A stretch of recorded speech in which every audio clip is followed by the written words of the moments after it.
of days with respect to Minneapolis and other cities around the country.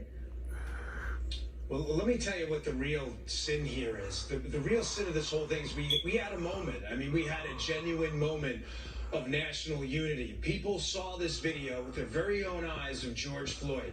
And as we usually do, sadly, in the country, everybody jumps right into the partisan corner, no matter what the argument's about. No one even has the facts yet. That's not what happened here. There were no corners. Everybody joined in the center of the ring. And you know what they said, Jed? I don't like that. That's not right. I can't get behind that. I'm sorry what happened to George Floyd. We need justice for this man's family. Systemic, honest, real, thought out, peaceful justice for this man's family, because what happened isn't right. And that conversation is in the can right now. It's in the garbage. It got flushed down the toilet because a couple of a-hole protesters. And this is what they do. When I was a cop and a Secret Service agent, I'll never forget it, the 2004 Republican National Convention, when I was there doing counter surveillance with the Secret Service. The NYPD back then had this down before political leadership got in the way.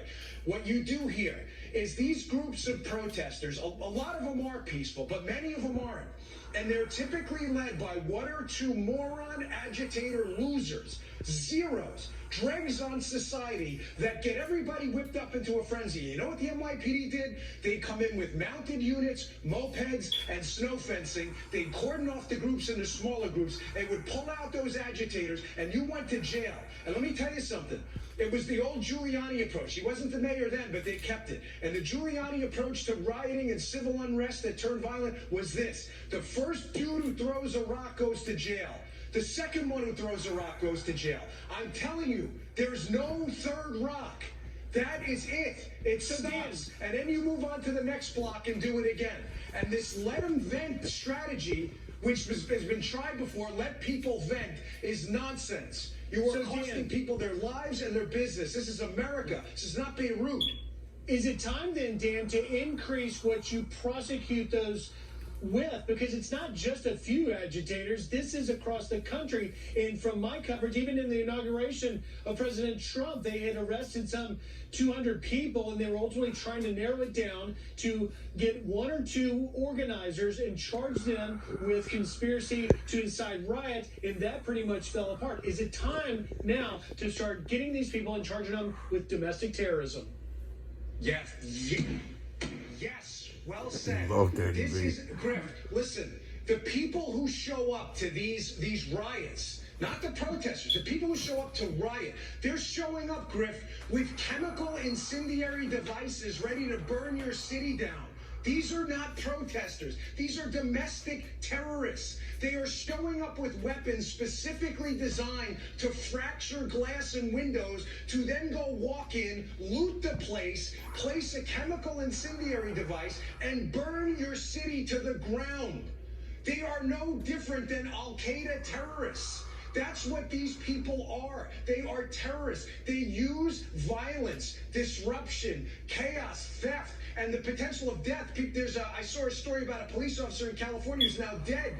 They are domestic terrorists. These people should be tracked down. The videos should be used. And Griff, if it takes 2 years, 3 years, or 5 years, anyone involved in this, again, I'm a constitutionalist. Your right to assemble is always a big R, God-given right, and should be protected. But if you showed up to this with an incendiary device to burn someone's business down, with weapons to destroy people and property, then you should be tracked down to the end of this earth, and you should do time in jail, not for disorderly conduct when you get out in a day, but for a conspiracy charge to commit terror. And you should go to jail for a long time, and maybe that'll send a message.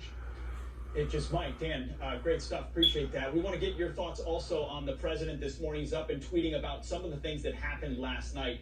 Here's a portion of what he tweeted. He said, "Great job last night at the White House by the U.S. Secret Service. They were not only totally professional, but very cool. I was inside, watched every move, and couldn't have felt more safe. They let the protesters scream and rant as much as they wanted, but whenever someone got too frisky or out of line, they would quickly come down on them hard. Didn't know what hit them. The front line was replaced with fresh agents like magic, big crowd, professionally organized, but nobody came close to breaching the fence. If they would have been greeted with the most vicious dogs and most ominous weapons I have ever seen. That's when people would have been really badly hurt, at least. Many Secret Service agents just waiting for action. We put the young ones on the front line, sir. They love it and good practice. As you saw last night, they were very cool and very professional. Never let it get out of hand. Thank you. On the bad side, the D.C. Mayor, Muriel Bowser, who is always looking for money and wouldn't let the D.C. police get involved, not their job. Nice. Your reaction, Dan?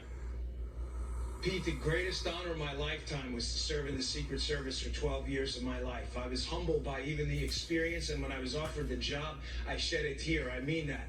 But I'm telling you, now, to the protesters, listen up. I know you watch this channel. I take that back, not to the rioters. The protesters, God bless you. Right to protest, I support that 100%.